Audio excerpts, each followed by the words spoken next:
Yo guys, pag-usapan po natin itong sinasabi po, no, sa balita na seguridad ni BBM o PBBM, Pangulong BBM, hinigpitan matapos ang mga pahayag ni VP Sara Duterte.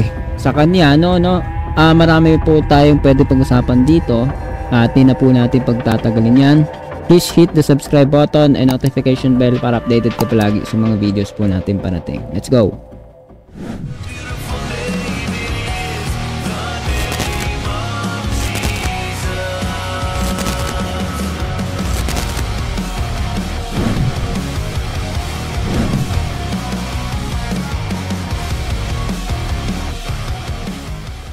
So yun nga mga tol, play na po natin kaagad to at saka po tayo magbigay ng opinion sa mga pahayag po na ito.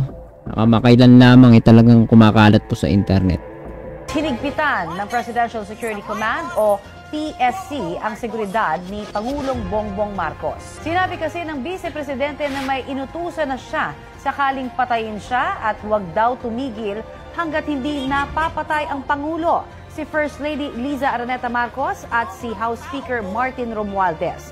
Nagkaroon daw ng special meeting ang PSC noong Sabado tungkol sa mga plano sa seguridad ng Pangulo. Wala para utos kung babawasan din ang mga public engagement ng Pangulo.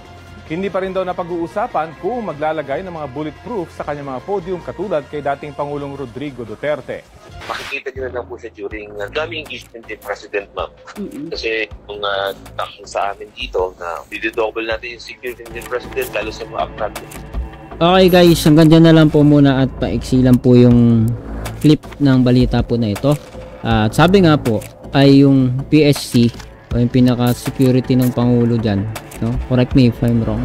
So anyway, kahit ano pa yan, sabi po ay dinoble ang seguridad ng Pangulo kasunod ng mga pahayag ni Vice President Sara Duterte, no? So tignan po ninyo yung mga komento po dito ng mga tao sa kabila po ng pananalita na hindi po formal at hindi kaaya-aya ng pangalawang Pangulo ba? Tama ba? Lagi kung ako nag-aalangan sabihin pangalawang Pangulo ba ang tawag sa VP? Vice President, kasi pangalawa siya, no? Kung pag nawala ang Presidente, wag naman nawa, no? Ang nakalinya po talagang papalit yung Vice Presidente. 'Di ba nga may usapin po diyan before, no? Naging issue noon pa man, parang saglit lang po yata nahalal si BBM bilang presidente. Etong dalawa po lumalabas na po yung galaw po ni Sara na siya po ay hindi talaga kaibigan ni BBM at hindi siya partner talaga. Naging political lang yun, strategy lang yung panilang pagsasama nung eleksyon, pero talagang lumalabas po yata na wala talagang hindi po sila magkakasundo. At ngayon nga po patindi ng patindi, no? Magmula dun sa ipapahukay yung bangkay ng tatay ni BBM, tatapon sa dagat, sari-sari, no? Hanggang sa ito nga po nagbibitaw na po siya ng mga salita na hindi naman talaga katanggap-tanggap po yan sa pamamaraan, the way she speak, the way she think, hindi po yan talaga papasa po lohikal na sasabihin po natin yan may karapat-dapat. Ngayon po, ayaw natin maging bias, 'di ba? Kasi politika yan, magulo po yan, mainit po yan. At ngayon nga usapin patayan na no? Ano ba to? Patayan na ba talaga to? Labanan ng family war ba to? Ano ba to? So ganyan po karumi, ganyan po kagulo ang laban sa politika ng bansa natin na ito. Natuto tayo maging gitna lang muna. Alamin natin kung meron ba talaga, kasi before may mga problema din, issue din, 'di ba? Yung halimbawa charter change, mga usaping konstitusyon, parang may gustong gumalaw, bumago. So wala tayong papanigan, titignan natin kung ano yung mga problema. Ngayon hit na tigil yon, wala namang ganun na. Ngayon ang problema ito naman. So usap-usapin dito sa comment section, sabi dito, Inday Sara Duterte, the next president. So lagi pong may komento na ganyan, no? Alayo pa yata ng presidential election ganyan na yung mga komento, no? Bakit ipapapatay ba siya talaga si VP at hinigpitan ng seguridad niya? So ito medyo pang Alaska rin kay sa ating Pangulo, no? Hindi tayo pro BBM ha, pero hindi rin tayo pro Duterte. Tignan lang natin kung ano yung maganda sa mga sinasabi nila, ano yung pangit, kung tama, supportahan, pag mali, tutulan natin.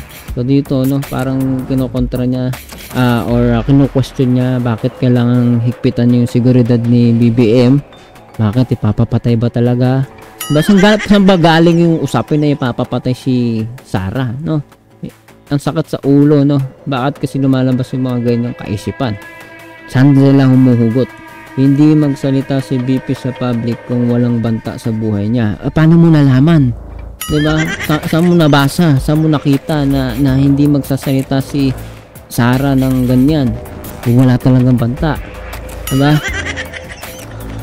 Ayaw natin maging bias, ayaw natin pumanig. Pero pag nakikita mo yung malinaw, tinitimbang mo yung mga salita, hindi pwedeng magtatagal ka sa neutral eh. Sa una ka, neutral ka. Magkakagad ka hatol dun sa mga tao. Pero tignan mo yung sinasabi nila. Doon mo matitimbang yun. Doon mo masasabi kung ano yung dapat mo sabihin. No, kasi itong mga tao, mga panatiko na mga politiko, basta napamahal na sa kanila, kahit gumawa na ng mali, suportado nila. Kahit anong paggawa mo sa amin, susunod kami. Parang ganon, no? Tignan po natin mga komento nila. May point ka kasi gawain nila yon. Ano yan, baliktad. Bakit i-announce pa kung papatayin? Ditibog ng plano. Kung sakaling patayin siya mga 800, ayan, diba? Kakaasara na po dito, no? Ay, basa pa tayo ng comment na konti sa baba.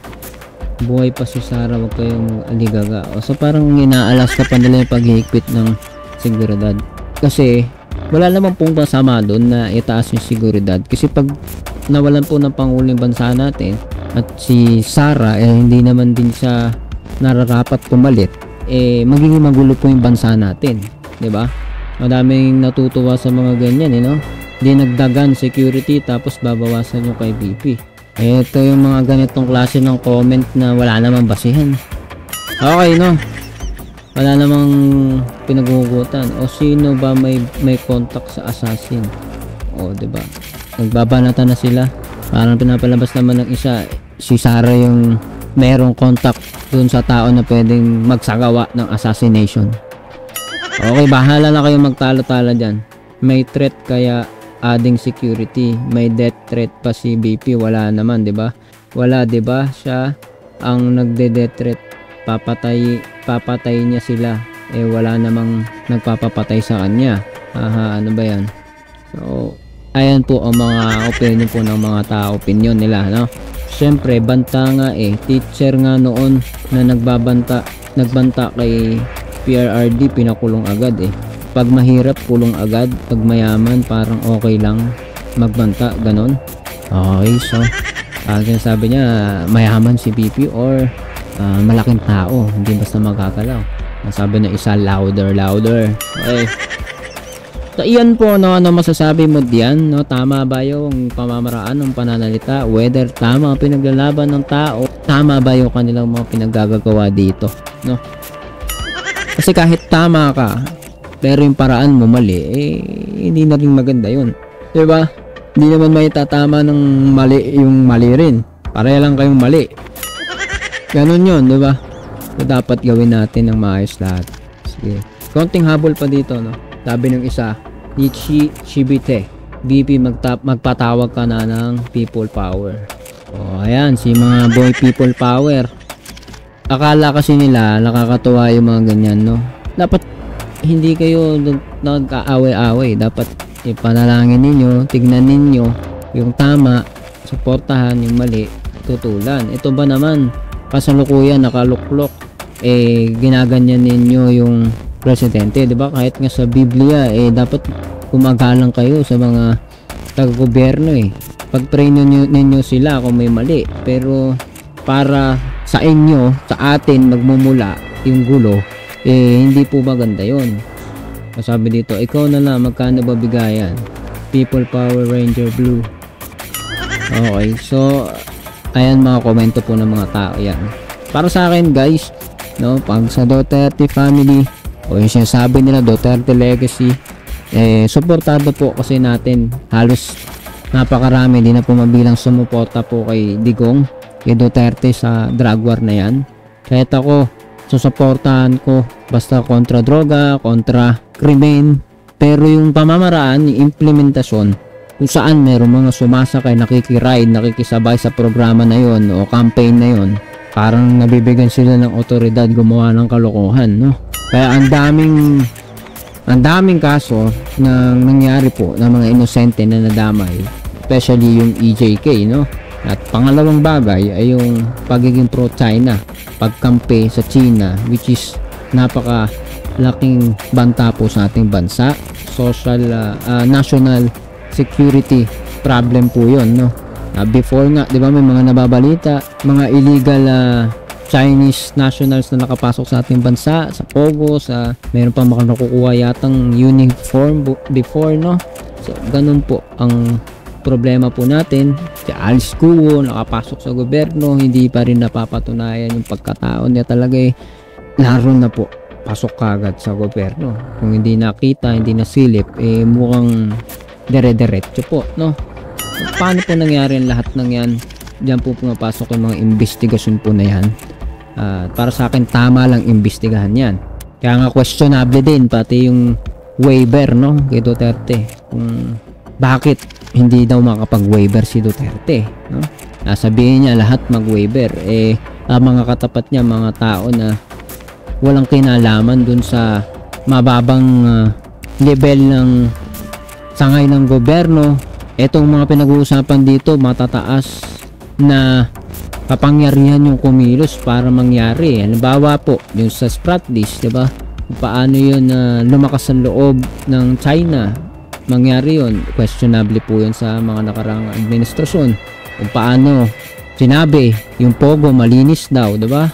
O, kilala pa ba ninyo kung sino nagsabi ng Pogo ay malinis, di ba? Yan po, questionable po yung mga bagay na yan. At naniniwala ko mabuti imbestigahan. Huwag hatulan ang sino man, kahit ang mga Duterte, wag ninyong hatulan, pero walang masama mag-imbestiga. At sabi nga ni BBM, 'di ba? Bakit kailangang mabot sa ganito? Kung sinasabi na lang ninyo o pinakikita na lang ninyo na totoong walang bahid, walang problema sa inyo, wala ang magiging problema, 'di ba? Kung nagagawa daw ninyo ito, sabi ni BBM, sa mga matataas na may katungkulan katulad ng presidente, lalo na yung maliliit na mga tao, mga katulad po natin, no? So yan po yan. Ayan po ang aking komento dyan, opinion dyan. Para sa akin, hindi po naging maganda yung ginagawa po ni Sara Duterte sa kanyang usapin. Pero tignan pa rin po natin kung may sinasabi siya. Pakinggan natin kung mayroon talagang mali sa Pangulo, sa administrasyon ng Marcos. So bye-bye din po tayo dyan. Bantayan din po natin. Magkabila sila. Kung ano yung sinasabi nilang totoo, pakinggan natin. Yung mga gawa-gawang kwento nilang magkabila, kung meron man, wag natin pakinggan. Ganun lang po kasimple, no? Hindi natin kailangan mag-away-away. Comment down below. Pwede ba tayo mag-usap dyan sa comment section para sa mga karagdagan. And please don't forget to hit the subscribe button and notification bell para updated ka palagi sa mga videos natin parating. See you ulit sa susunod na video.